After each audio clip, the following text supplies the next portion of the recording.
ಶ್ರೀ ಸಿದ್ಧಾರೂಢ ಕಥಾಮೃತದ 49ನೆಯ ಅಧ್ಯಾಯ. 49ನೆಯ ಅಧ್ಯಾಯದ ಪೂರ್ವದಲ್ಲಿ ಶ್ರೀ ಗ್ರಂಥ ಮಹಾತ್ಮೆ. ಶ್ರೀ ಗಣೇಶಾಯ ನಮಃ. ಶ್ರೀ ಗುರು ಸಿದ್ಧಾರೂಢಾಯ ನಮಃ. 4 ವೇದ, 6 ಶಾಸ್ತ್ರ, 18 ಪುರಾಣ, 28 ದಿವ್ಯ ಆಗಮಗಳ ಸರ್ವಸಾರಭೂತವಾದ ಶ್ರೀ ಸಿದ್ಧ ಪುರುಷನ ಈ ಪವಿತ್ರವಾದ ಚರಿತ್ರೆಯನ್ನು ನಿತ್ಯವೂ ಶ್ರದ್ಧೆಯಿಂದ ಓದುವ, ಕೇಳುವ, ಪೂಜಿಸುವ ಸರ್ವ ಭಕ್ತರಿಗೆ ಧರ್ಮ, ಅರ್ಥ, ಕಾಮ, ಮೋಕ್ಷಗಳು ಸಿದ್ಧಿಸುವವು. ಸರ್ವ ಕಷ್ಟ ನಷ್ಟಗಳು, ಸರ್ವ ಪಾಪತಾಪಗಳು, ಚೋರ, ವೈರಿ, ವಿಷಭೂತಾದಿ ಭೀತಿಗಳು ಬಯಲಾಗಿ ಸರ್ವದಾ ಸಕಲ ಸನ್ಮಂಗಳಿಂದ ಕೂಡಿದ ಸುಖ ಸೌಭಾಗ್ಯಗಳು ಒದಗಿ ಬರುವವು. ಶ್ರೀ ಸಿದ್ಧ ಸದ್ಗುರುವಿನ ಕೃಪಾಪೂರ್ವಕ ಶ್ರವಣ ಮಾಡುವುದರಿಂದ ಶಾಂತಿ, ದಾಂತಿ, ವಿವೇಕ, ಜ್ಞಾನ, ಸದ್ಭಕ್ತಿಗಳು ಸಂಪ್ರಾಪ್ತವಾಗುವವು.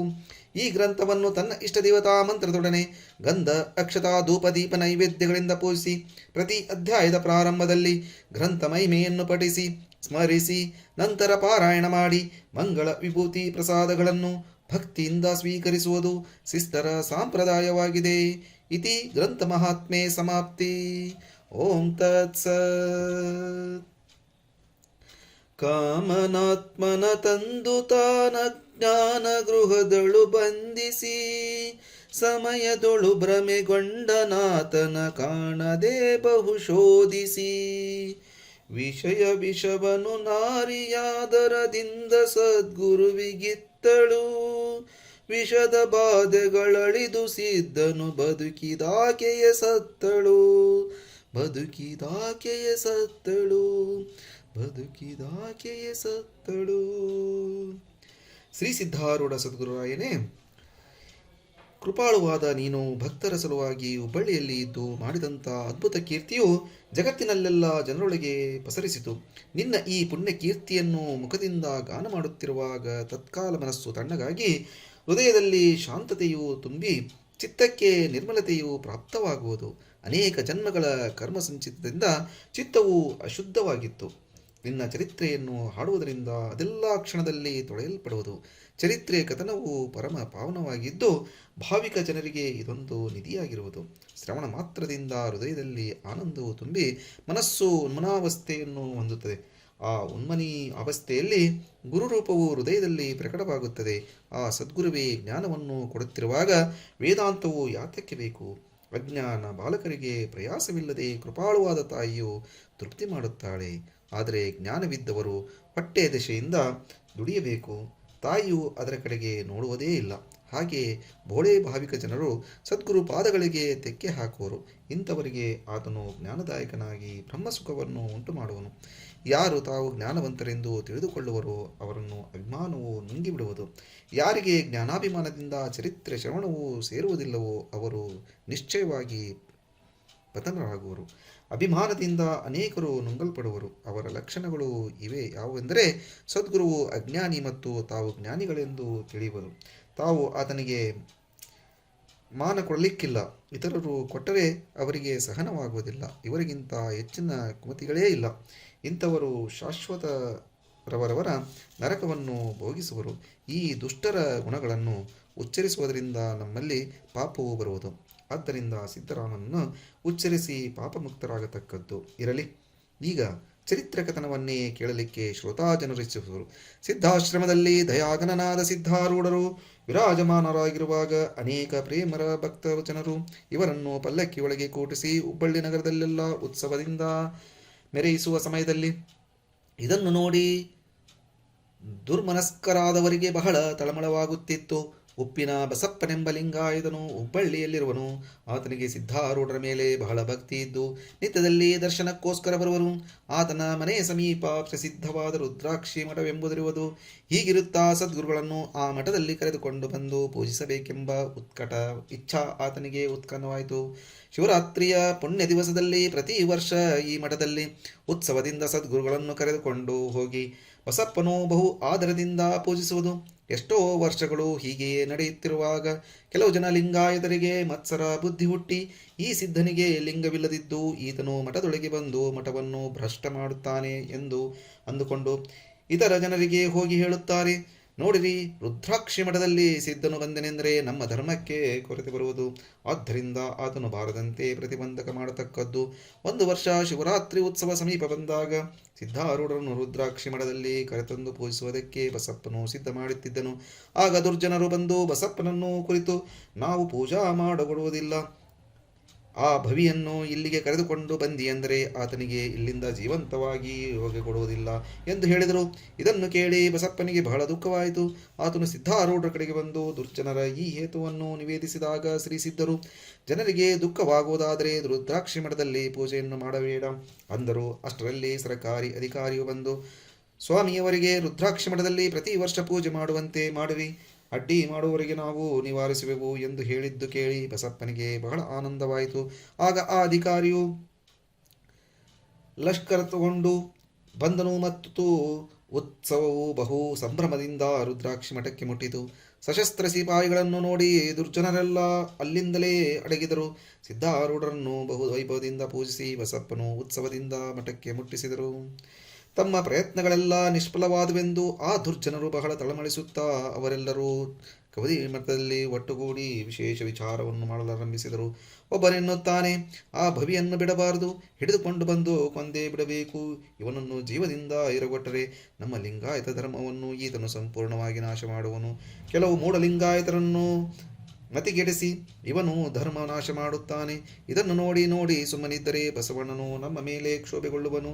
ಇದಕ್ಕೆ ಮತ್ತೊಬ್ಬನು, ಆತನನ್ನು ಕೊಲ್ಲಲಿಕ್ಕೆ ನಮಗೆ ವೇಳೆ ಹಿಡಿಯುವುದಿಲ್ಲ, ಊಟಕ್ಕೆ ಕರೆದರೆ ಯಾರ ಮನೆಗಾದರೂ ಆತನು ಬರುತ್ತಾನೆ ಎಂದು ಹೇಳಲು ಮೂರನೆಯವನು, ಹಾಗಾದರೆ ನಾನು ಆತನ ಭಕ್ತನೆಂದು ತೋರಿಸಿಕೊಂಡು ಊಟಕ್ಕೆ ಕರೆದುಕೊಂಡು ಬಂದು ಇದೇ ಮಠದೊಳಗೆ ನಮ್ಮ ಮನೋರಥವನ್ನು ತೀರಿಸಿಕೊಳ್ಳುವ ಎಂದು ಹೇಳಿದನು. ಈ ಭಾಷಣವನ್ನು ಕೇಳಿ ಎಲ್ಲರಿಗೂ ಸಂತೋಷವಾಗಿ, ಇನ್ನು ಮೇಲೆ ಆರೂಢವೆಂಬ ನಾಮವೇ ಉಳಿಯದಂತೆ ಅದನ್ನು ಅಳಿಸಿಬಿಡುವೆವು ಎಂದು ನುಡಿದರು.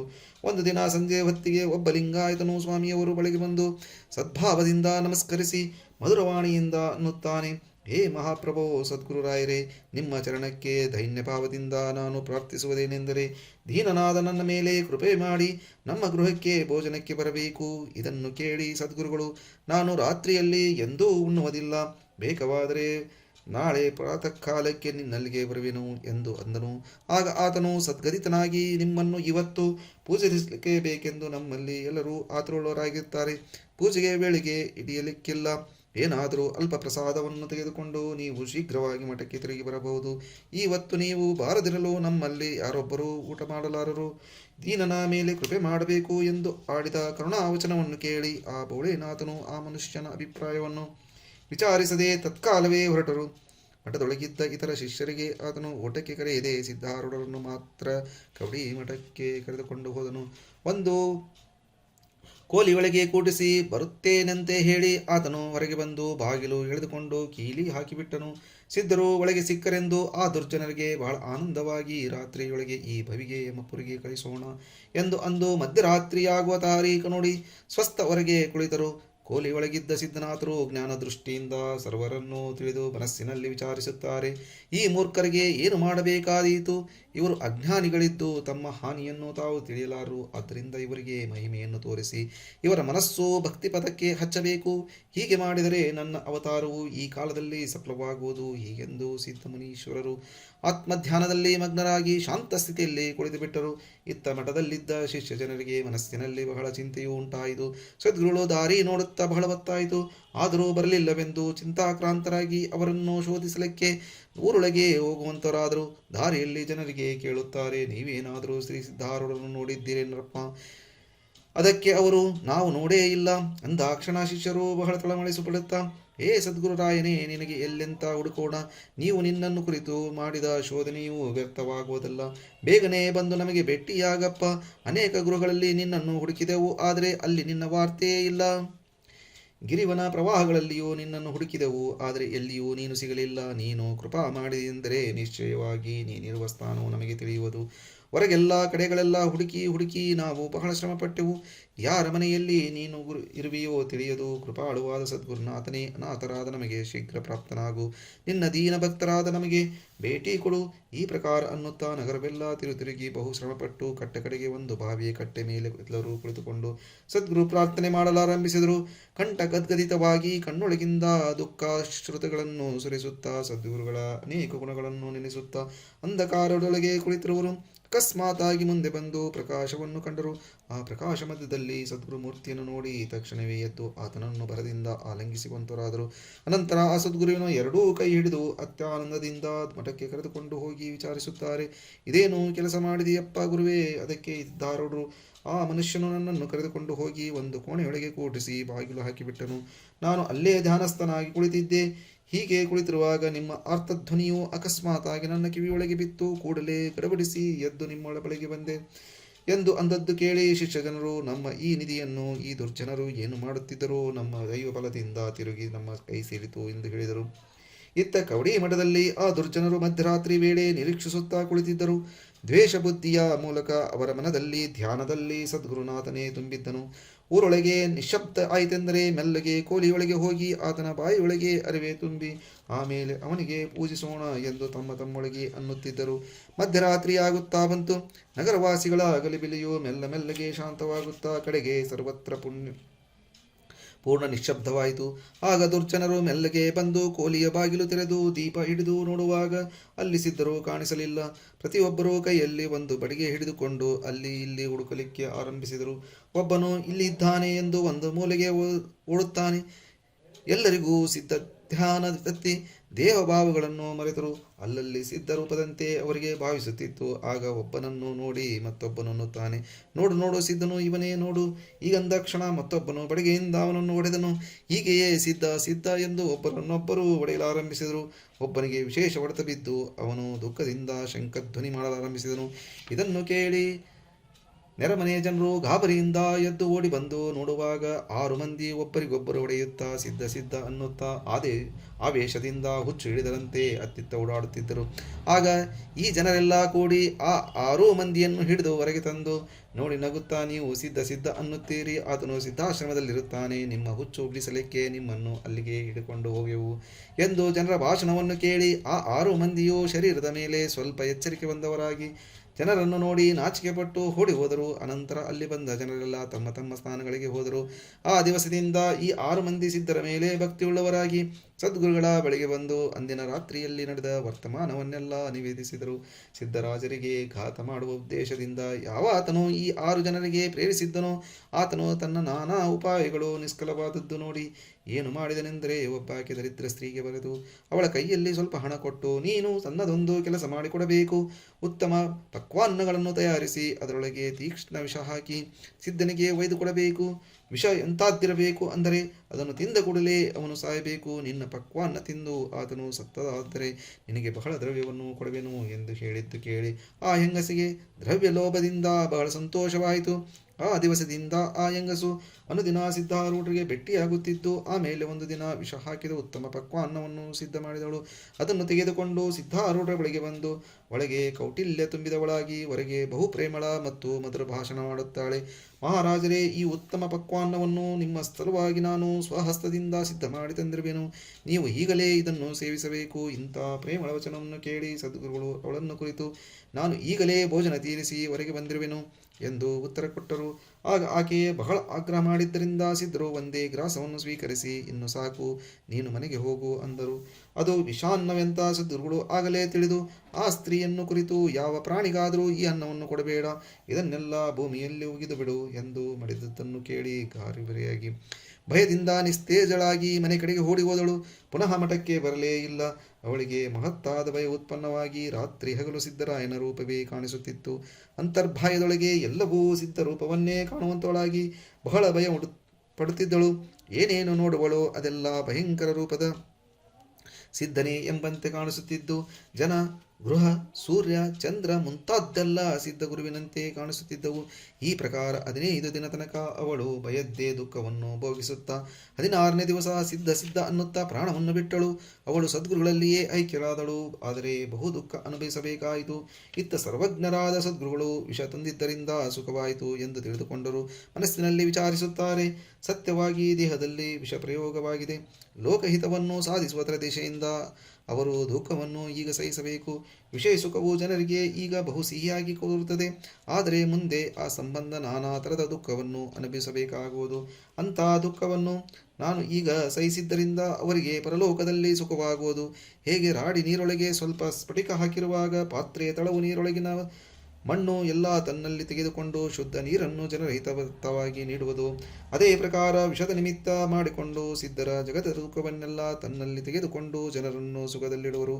ಅಥವಾ ಯಾವ ಮುಮುಕ್ಷು ಜನರು ಬರುವರೋ ಅವರು ಆತ್ಮಪ್ರಾಪ್ತಿ ದಶೆಯಿಂದ ತಪಾದಿ ದುಃಖಗಳನ್ನು ಸಹಿಸಬೇಕಾಗುವುದು ಎಂದು ದಯಾಳುವಾದ ಸದ್ಗುರುನಾಥನು ಆ ಮುಮುಕ್ಷುಗಳ ಹಿತಕ್ಕಾಗಿ ದುಃಖವನ್ನೆಲ್ಲ ತಾನೇ ಸಹಿಸಿಕೊಂಡಿದ್ದರಿಂದ ಅವರು ಗುರುಕೃಪೆಯಿಂದ ಸುಖದಿಂದ ಪರಮಾರ್ಥವನ್ನು ಸಾಧಿಸುವರು. ಈ ಪ್ರಕಾರ ಚಿಂತಿಸಿ ಸದ್ಗುರುಗಳು ಅಂದಿನ ರಾತ್ರಿ ಮಲಗಿಕೊಂಡರು. ಮರುದಿವಸ ಪ್ರಾತಃ ಕಾಲದಲ್ಲಿ ಏಳುವಾಗೆ ಮೈ ಮೇಲೆಲ್ಲ ಗುಳ್ಳೆಗಳು ಎದ್ದಿದ್ದವು. ಶರೀರವೆಲ್ಲ ಅಗ್ನಿಯಿಂದ ವ್ಯಾಪಿಸಿದಂತೆ ಉರಿಯುತ್ತಿತ್ತು ಮತ್ತು ಅನೇಕ ವಿಕಾರಗಳು ಕಾಣಿಸಲಾರಂಭಿಸಿದವು. ಮಾಂಸವು ಬಾತು ಬಹಳ ದುಃಖದಿಂದ ನಳುತ್ತಿದ್ದರು. ನಾಲಿಗೆಯು ಉಬ್ಬಿ ಬಾಯಿ ತುಂಬ ಆಗಿ ಕಿಂಚಿತ್ ಮಾತ್ರವಾದರೂ ಆಹಾರವು ಹೋಗುತ್ತಿದ್ದಿಲ್ಲ. ಕಣ್ಣುಗಳು ಬಾವು ಕೆಂಪು ಆಗಿ ರೂಪವು ಭೀಕರವಾಗಿ ಕಾಣಿಸುತ್ತಿತ್ತು. ಸದ್ಗುರು ದೇಹದಲ್ಲಿಯ ಈ ವಿಕಾರಗಳನ್ನು ನೋಡಿ ಭಕ್ತ ಜನರೆಲ್ಲ ಗಾಬರಿಯಾಗಿ ಕೆಲವರು ವೈದ್ಯನಲ್ಲಿಗೆ ಹೋಗಿ ಅವನನ್ನು ಕರೆದುಕೊಂಡು ಬಂದು ಆ ಸ್ವಾಮಿಯವರನ್ನು ತೋರಿಸಿದರು. ಸದ್ಗುರುಗಳ ಸ್ಥಿತಿಯನ್ನು ಸಂಪೂರ್ಣ ನೋಡಿಕೊಂಡು ಆ ಭಕ್ತ ಜನರನ್ನು ಕುರಿತು ವೈದ್ಯರು, ಇವರು ಬದುಕಲಿಕ್ಕಿಲ್ಲ, ಇಂಥ ವಿಕಾರಗಳ ಮೇಲೆ ನನ್ನ ಔಷಧವು ನಡೆಯಲಾರದು ಎಂದು ಹೇಳಿದ್ದು ಕೇಳಿ ಅವರೆಲ್ಲ ಬಹು ಕಳವಳಿಸುವಂತರಾದರು. ಎಲ್ಲರೂ ಆಹಾಕಾರ ಮಾಡುವರು. ಸ್ತ್ರೀಯರು ದೀರ್ಘಸ್ವರದಿಂದ ಅಳುವರು. ಕೆಲವರು ದೇಹ ಸ್ಮೃತಿಯೇ ಇಲ್ಲದೆ ಭೂಮಿಗೆ ಬೀಳುವರು. ಧೈರ್ಯ ಹಿಡಿಯಲಾರದೆ ಅನ್ನುತ್ತಾರೆ, ನಮ್ಮ ಕರ್ಮವು ದುರ್ಧರವಾಗಿದೆ. ದಯಾಸಾಗರನಾದ ಸದ್ಗುರುವು ನಮ್ಮನ್ನು ಬಿಟ್ಟು ಹೋಗುತ್ತಾನಲ್ಲ. ಹೇ ಕರುಣಾಕರನಾದ ಪರಮೇಶ್ವರನೇ, ನಮ್ಮನ್ನು ಈ ದುಃಖ ಸಾಗರದಲ್ಲಿ ಬಿಟ್ಟು ಬಿಡಬೇಡ. ನಮ್ಮ ಸದ್ಗುರು ವರನನ್ನು ನೆಟ್ಟಗೆ ಮಾಡಿ ನಮಗೆ ಕೊಡು. ಸದ್ಗುರುವನ್ನು ದೇಹವನ್ನು ಬಿಟ್ಟನೆಂದರೆ ನಮ್ಮ ಗತಿ ಏನು? ನಮ್ಮನ್ನು ಸಂಕಷ್ಟದಲ್ಲಿ ರಕ್ಷಿಸುವನಾರು? ಪರಮೇಶ್ವರನೇ, ಈಗ ಓಡಿ ಬಂದು ನಮ್ಮ ತಂದೆಯಾದ ಸಿದ್ಧರನ್ನು ರಕ್ಷಿಸು. ಇಲ್ಲವಾದರೆ ನಮ್ಮನ್ನೆಲ್ಲ ಕರೆದುಕೊಂಡು ಹೋಗು. ಆತನನ್ನು ಬಿಟ್ಟು ನಾವು ಬದುಕಲಾರೆವು. ಸಿದ್ಧ ಸದ್ಗುರುವೇ ನಮ್ಮ ಪ್ರಾಣನು. ಅವನು ಓದದ್ದಾದರೆ ನಾವು ಹೇಗೆ ಜೀವಂತವಾಗಿರುವೆವು? ಈ ಪ್ರಕಾರ ಬಹು ರೀತಿಯಿಂದ ದುಃಖ ಭಾಷಣಗಳನ್ನು ಮಾಡುತ್ತಿರುವಾಗ ಸದ್ಗುರುವು ಕೇಳಿ ಹಸ್ತಸನ್ನೆಯಿಂದ ಅಂಜಬೇಡಿರಿ, ಸ್ವಸ್ಥರಾಗಿರಿ ಎಂದು ಸೂಚಿಸಿದ್ದು ಕೇಳಿ ಸರ್ವರಿಗೂ ಸುಖವಾಗಿ ಸದ್ಗುರುವು ನಮಗೆ ಅಭಯವನ್ನಿತ್ತನು. ಆ ದೇವಾದಿದೇವನು ಪ್ರಾಪ್ತನಾದನು. ನಮಗೆ ಪರಮೇಶ್ವರನೇ ಆಗಿರುವ ಸಿದ್ದರಾಮನಿಗೆ ನಮ್ಮ ದುಃಖವು ಕೇಳಿಸಿತು ಎಂದು ಎಲ್ಲರೂ ಅನ್ನುವರು. 15 ದಿನ ತನಕ ರಾತ್ರಿ ಹಗಲು ಜಾಗರಣ ಮಾಡಿ ಸರ್ವಭಕ್ತರು ಸದ್ಗುರು ಸಮೀಪವೇ ಕುಳಿತಿದ್ದರು. ಯಾರೂ ಮನೆಗೆ ಹೋಗಲಿಲ್ಲ. ಈ ಕಾಲದಲ್ಲಿ ಮಹತ್ಪ್ರಾಣವು ಶರೀರಕ್ಕಾಗುತ್ತಿದ್ದರು. ಸದ್ಗುರುಗಳ ದುಃಖವು ಶಾಂತವಾಗಿತ್ತು, ಮುಖವು ಶಾಂತವಾಗಿತ್ತು. ಸ್ವಲ್ಪವಾದರೂ ನಳುವ ಧ್ವನಿ ಕೇಳಿಸುತ್ತಿದ್ದಿಲ್ಲ. ಮಾತಾಡಲಿಕ್ಕೆ ಆಗದಿದ್ದರೂ ಸಂಜ್ಞೆಯಿಂದಲೇ ಸರ್ವರಿಗೂ ಸ್ವಸ್ಥ ಮಾಡುವರು. ಇಂಥ ಸಂಕಟದೊಳಗಿರುವಾಗ ಸಹ ಸದ್ಗುರು ರೂಪವು ಸಾಕ್ಷಾತ್ ಶಾಂತಿಯೇ ಮೂರ್ತಿಯಂತಾಗಿರುವುದು ಎಂಬಂತೆ ಕಾಣಿಸುತ್ತಿದ್ದು ಅವರನ್ನು ನೋಡುವವರು ಕಣ್ಣೊಳಗೆ ನೀರು ಸುರಿಸುತ್ತಾ ಈ ಸ್ಥಿತಿಯು ಮನುಷ್ಯ ಮಾತ್ರರಿಗೆ ಅಸಂಭಾವ್ಯವಾಗಿದೆ ಎಂದೆನ್ನುವರು. 15 ದಿವಸಗಳಾದ ಮೇಲೆ ಮೈ ಮೇಲಿನ ಗುಳ್ಳೆಗಳೆಲ್ಲ ಕರಗಿ ಹೋದವು. ನಾಲಿಗೆಯು ಪೂರ್ವದಂತಾಯಿತು. ಕಣ್ಣುಗಳು ನಿರ್ಮಲವಾದವು. ಇದನ್ನು ನೋಡಿ ಭಕ್ತಜನರೆಲ್ಲ ಆನಂದದಿಂದ ಜಯ ಜಯಕಾರ ಮಾಡುವಂತವರಾದರು. ಬಹು ಆಹ್ಲಾದದಿಂದ ಈಗ ಸದ್ಗುರುಗಳಿಗೆ ಆರತಿಯನ್ನು ಬೆಳಗಿದರು. ಹೀಗೆ ದುರ್ಜನರು ಸದ್ಗುರುಗಳಿಗೆ ಅಪಾಯ ಮಾಡುತ್ತಿರುವಾಗ ಅವನ್ನೆಲ್ಲ ಆ ದಯಾಳುವು ಭಕ್ತರ ತಾರಣಕ್ಕೋಸ್ಕರ ಉಪಾಯಗಳನ್ನಾಗಿ ಮಾಡುತ್ತಿರುವನು. ಈಗ ಗಹನವಾದ ಲಕ್ಷ್ಯಾರ್ಥವನ್ನು ಕೇಳುವಂತವರಾಗಿರಿ. ಕಾಮ ಕ್ರೋಧಾದಿ ಷಡ್ರೂಪಗಳೇ ದುರ್ಜನರು. ಸಿದ್ಧ ಸದ್ಗುರುವೇ ಪೂರ್ಣಾತ್ಮನಾಗಿದ್ದು ಆತನನ್ನು ಪ್ರಕಟಿಸಿರುವುದೇ ಉತ್ಸವವು ಸದ್ಗುಳೇ ಭಕ್ತರು. ಇವರು ಆತ್ಮನನ್ನು ಪ್ರಕಟ ಮಾಡಲಿಕ್ಕೆ ನೋಡುವಾಗ ಷಡ್ರೀಪಗಳು ಅಡ್ಡ ಬಂದು ಆತ್ಮನನ್ನು ಕೊಲ್ಲುವೆಂದು ಹೇಳುವರು. ಅವರು ಆತ್ಮನಿಗೆ ಅಡ್ಡ ಬಂದು ಆತನಿಗೆ ಮರೆ ಮಾಡುವರೆ. ಇದರ ಕೊಲ್ಲೋಣವ? ಆಗ ಈಶ್ವರನೆಂಬ ಸರ್ಕಾರ ಸಹಾಯದಿಂದ ಸದ್ಗುಣಗಳು ಆತ್ಮ ಪ್ರಕಟಣೆಯ ಕಾರ್ಯವನ್ನು ಜರುಗಿಸುವರು. ಅಜ್ಞಾನವೆಂಬ ಕವಡಿ ಮಠದಲ್ಲಿ ಷಡ್ರೀಪಗಳು ಒಟ್ಟುಗೂಡಿ ಆತ್ಮನಿಗೆ ಇಲ್ಲಿ ಕರೆದುಕೊಂಡು ಬಂದು ನಮ್ಮ ಇಚ್ಛೆ ಪೂರೈಸುವೆವು ಅನ್ನುವರು. ಆಗ ರಾಮನು ಆತ್ಮನ ಬಳಿಗೆ ಹೋಗಿ ನಾನಾ ಉಪಾಯಗಳಿಂದ ಆತನನ್ನು ಒಲಿಸಿಕೊಂಡು ಅಜ್ಞಾನದೊಳಗೆ ಕರೆದುಕೊಂಡು ಬಂದು ಬಂಧಿಸುತ್ತಾನೆ. ಇದರಿಂದ ಎಲ್ಲ ಷಡ್ರೀಪಗಳಿಗೆ ಆನಂದವಾಯಿತು. ಸರ್ವ ಸದ್ವತ್ತಿಗಳಾದ ಜನರ ಗಲಿಬಿಲಿಯು ಶಾಂತವಾಗುವ ಹೊತ್ತು ನೋಡಿ ಆಗ ಆತ್ಮನನ್ನು ಶೂನ್ಯತ್ವಕ್ಕೆ ಕಳುಹಿಸೋಣೆಂದು ಅವರು ಅಂದರು. ಇತ್ತ ಮುಮುಕ್ಷು ಜೀವರೆಂಬ ಶಿಷ್ಯರು ಎಲ್ಲ ಕಡೆಯಲ್ಲಿ ಆತ್ಮನನ್ನು ಹುಡುಕಿದರು. ಗೃಹ, ವನ, ನದಿ, ಗಿರಿ ಇತ್ಯಾದಿ ಪ್ರದೇಶಗಳಲ್ಲಿ ಹೋಗಿ ಎಷ್ಟು ಸಾಹಸ ಮಾಡಿದರೂ ಆತ್ಮನು ಸಿಗಲಿಲ್ಲ. ಆಮೇಲೆ ಎಲ್ಲರೂ ಒಂದು ಸ್ಥಾನದಲ್ಲಿ ಕೂಡಿ ಆತ್ಮನ ಗುಣ ಪರಸ್ಪರರೊಳಗೆ ಕಥಿಸುತ್ತಾ ಕಣ್ಣೊಳಗಿಂದ ಪ್ರೇಮವನ್ನು ಸುರಿಸುತ್ತಾ ಆತನಿಗೆ ಪ್ರಾರ್ಥಿಸುವಂಥವರಾದರು.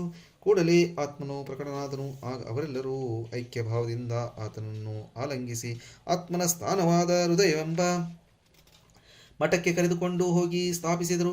ಇತ್ತ ಷಡ್ರೀಪುಗಳು ಅಜ್ಞಾನದೊಳಗೆ ಕುಳಿತುಕೊಂಡು ಆತ್ಮನಿಗೆ ಹೇಗೆ ಮಾಡಬೇಕೆಂದು ಚಿಂತಿಸುತ್ತಿರುವಾಗ ಅವರಿಗೆ ಆತ್ಮದೇ ಧ್ಯಾನ ಹತ್ತಿ ಆತನನ್ನು ಸರ್ವತ್ರದಲ್ಲೇ ಕಾಣುವಂತರಾದರು. ಕಾಮ ಕ್ರೋಧಾದಿ ಆ ಷಡ್ರೀಪುಗಳು ಆತ್ಮ ಆತ್ಮ ಎಂದು ಒಬ್ಬರಿಗೊಬ್ಬರು ಹೊಡೆಯುತ್ತಿರುವಾಗ ಸದ್ವತಿಗಳು ಎದ್ದು ಬಂದು ಆ ಷಡ್ರೂಪಗಳನ್ನೆಲ್ಲ ಹಿಡಿದುಕೊಂಡು ಬಿಟ್ಟರು. ಅವರು ಈ ಸದ್ವತಿಗಳ ದೃಷ್ಟಿಯೊಳಗೆ ಬಿದ್ದ ಕೂಡಲೇ ನಾಚಿಕೆಯಿಂದ ಅಡಗಿಕೊಂಡು ಬಿಟ್ಟರು. ಅನಂತರ ಅವರು ಸತ್ಸಂಗದೊಳಗೆ ಹೋಗುತ್ತಲೇ ಆತ್ಮನ ಭಕ್ತರೇ ಆದರು. ಈ ಷಡ್ರೀಪುಗಳನ್ನು ಅಜ್ಞಾಘಾತ ಮಾಡಲಿಕ್ಕೆ ಯೋಜಿಸುವ ಅವ್ಯಕ್ತನು ಏನು ಮಾಡಿದನೆಂದರೆ, ಕುಬುದ್ಧಿ ಎಂಬ ದರಿದ್ರ ಸ್ತ್ರೀಯನ್ನು ಕರೆದು ಅವಳ ಕೈಯಲ್ಲಿ ವಿಷವೆಂಬ ಹಣವನ್ನು ಕೊಟ್ಟು ಸ್ಥೂಲ ಸೂಕ್ಷ್ಮ ವಿಷಯಗಳೆಂಬ ವಿಷಯವನ್ನು ಅವಳು ಆತ್ಮನಿಗೆ ಕೊಡಲಿಕ್ಕೆ ಹೋದಾಗೆ ಆತನು ತಾನು ನಿತ್ಯ ತೃಪ್ತನಿದ್ದೇನೆ, ತನಗ್ಯಾಕೆ ಈ ದ್ವೈತವೆಂಬ ಪಕ್ವಾನ್ನವೆಂದು ಹೇಳಿದನು. ಆಗ ಅವಳು ಭಾವಬಲದಿಂದ ಆತ್ಮನಿಗೆ ವಿಷಯಗ್ರಾಸವನ್ನು ಕೊಟ್ಟಳು. ಆದರೆ ಅವಳಿಗೆ ಆತ್ಮಧ್ಯಾಸವು ಹತ್ತಿ ಕಡೆಗೆ ಆತನಲ್ಲಿ ಐಕ್ಯಳಾದಳು. 15 ದಿವಸ ಅಂದರೆ 15 ಕಲೆಗಳನ್ನು ದಾಟಿ ಆ ಅಬಲೆಯು ಗುಪ್ತಳಾದಳು.